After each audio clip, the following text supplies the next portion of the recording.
Hi, today I want to talk to you about the currently available $5 million Housing Mobility Related Services grant that is available to public housing authorities that have a housing choice voucher program from HUD. So this grant you can request $5 million, up to $5 million, I should say, to serve a minimum of 300 families over the course of 60 months, which is 5 years.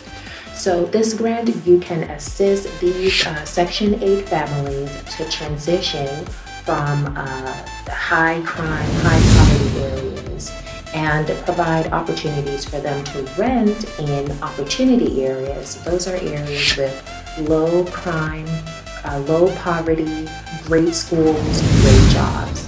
So this grant will provide some very attractive incentives to assist the families to transition with more ease. So this grant provides the family with flexible family financial assistance. So the family can actually receive up to $600 in financial assistance.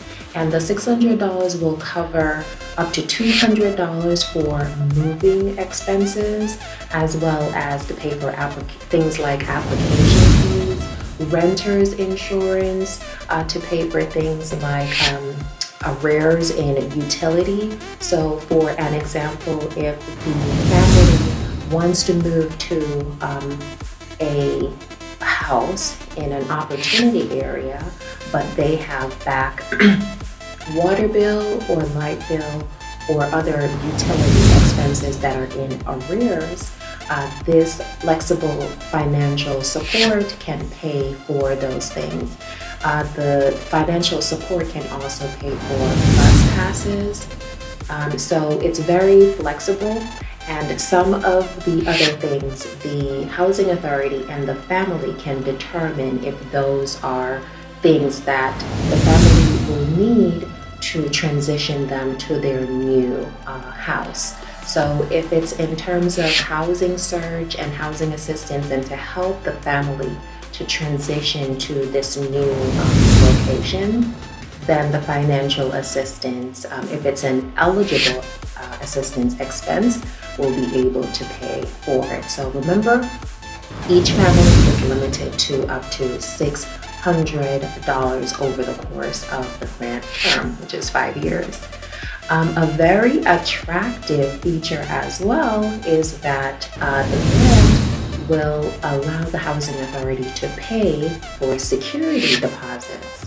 So a lot of times landlords require the family to pay 1 month, probably even 2 months of security deposit to secure a Section 8 house rental.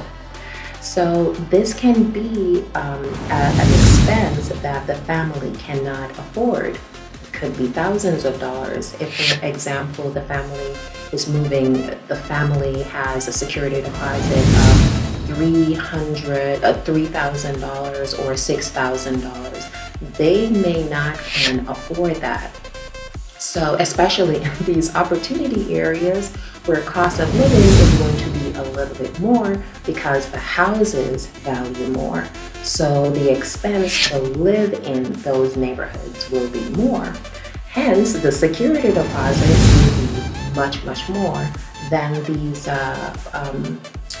high poverty, unattractive areas that HUD wants the housing authorities to help these families to transition out of into areas with opportunity. So the security deposits, frankly, will be a little bit more. So if they're moving into an area where the security deposit is $3,000, $4,000, $5,000, $6,000, and they cannot afford that, this grant will pay for those security deposits.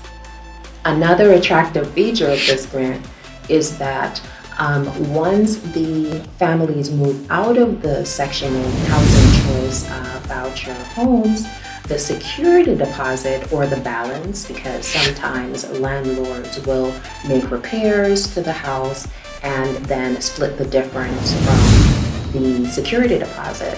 So the entire security deposit or the difference does not actually go back to the housing authority. It goes to the families. So this is really good to motivate the families to keep the house in good repair, because if they know that that security deposit will be coming back to them, then they'll be incentivized to make sure that they keep the house in good repair. So the security deposit is a very attractive feature of this grant, and housing authorities should definitely apply for this grant and assist their Section 8 families to transition from high crime, high poverty neighborhoods into into other neighborhoods with great schools. It's very important for these children to go to effective schools where there is low crime and low poverty. It is shown that when children grow up in areas with low crime, low poverty, and great schools, they have better health, they have better physical health, and also mental health, as well as long-term. They are better positioned for a successful, productive life. So this is really good. I highly encourage my housing authorities to pursue this grant. The due date is August the 30th, 2023, and you can request up to $5 million to serve a minimum of 300 Section 8 families to a maximum of 1,000 Section 8 families over the course of the 5-year grant term.